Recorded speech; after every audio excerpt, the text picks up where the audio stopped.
Hi అందరికీ, ఈరోజు మనం చపాతీలోకి అన్నంలోకి టేస్టీగా ఉండే అనపగింజల కర్రీని తయారు చేసుకుందాం. ఈ కర్రీకి ముందుగా అనపగింజల్ని ఇలా ఒలిచి పెట్టుకొని వీటన్నింటిని బాగా కడిగి కుక్కర్లోకి తీసుకోవాలి. ఇలా కడిగి కుక్కర్లోకి తీసుకున్న తర్వాత ఇందులో మనం 2 పొటాటోస్ని యాడ్ చేసుకొని కొద్దిగా సాల్ట్ యాడ్ చేసుకొని తగినన్ని వాటర్ వేసి 3 విజిల్స్ వరకు ఉడికించుకోవాలి.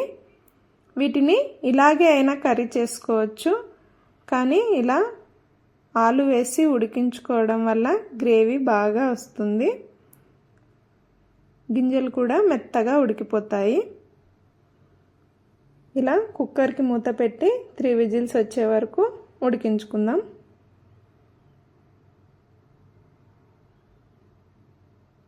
ఈ సీజన్లో అనపకాయలు ఎక్కువగా దొరుకుతాయి. అనపకాయలు ఉడికించుకొని తినొచ్చు, ఇలా గింజల్ని కర్రీ కూడా చేసుకోవచ్చు. మేమైతే వీటిని అనపగింజలు అంటాము. మీరేమంటారో కింద కామెంట్ సెక్షన్లో కామెంట్ చేయండి. ఇలా 3 విజిల్స్ వచ్చాక స్టవ్ ఆఫ్ చేసి కుక్కర్ మూత తీసి చూస్తే పొటాటోస్ ఉడికిపోయాయి. వీటిని పక్కకు తీసి పీల్ చేసుకొని కట్ చేసి పెట్టుకోవాలి. ఇప్పుడు మనం కర్రీ ప్రిపేర్ చేసుకుందాం. స్టవ్ పై ప్యాన్ పెట్టి 2 స్పూన్స్ ఆయిల్ వేసి ఇందులో మసాలాలు, కొద్దిగా శనగపప్పు, మినప్పప్పు, జీలకర్ర, ఆవాలు, 2 ఎండుమిర్చి వేసి దోరగా ఫ్రై చేసుకోవాలి.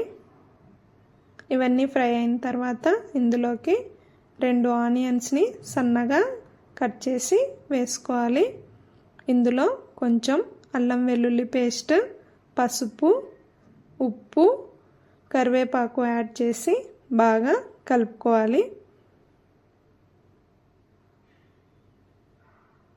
ఇలా ఆనియన్స్ కలర్ చేంజ్ అయ్యే వరకు మూత పెట్టి మగ్గనివ్వాలి. ఇలా ఆనియన్స్ కలర్ చేంజ్ అయ్యాక ఇందులోకి ఒక బిగ్ సైజ్ టొమాటోను సన్నని ముక్కలుగా తరిగి వేసుకోవాలి. ఈ టొమాటోస్ మెత్తబడే వరకు మూత పెట్టి ఉడికించి ఈ టొమాటోస్ బాగా మెత్తబడిన తర్వాత ఇందులోకి కారం, జీరా పౌడర్, ధనియా పౌడర్, కోకోనట్ పౌడర్, కొద్దిగా పల్లి పౌడర్ని యాడ్ చేసుకొని వీటంతటిని బాగా మిక్స్ చేసుకోవాలి. ఇలా మిక్స్ చేసిన తర్వాత వాటర్ వేసి బాగా ఉడకనివ్వాలి. తగినన్ని వాటర్ చూసి గ్రేవీ కన్సిస్టెన్సీ చూసుకొని వాటర్ యాడ్ చేసుకొని బాగా మూత పెట్టి ఉడికించుకోవాలి.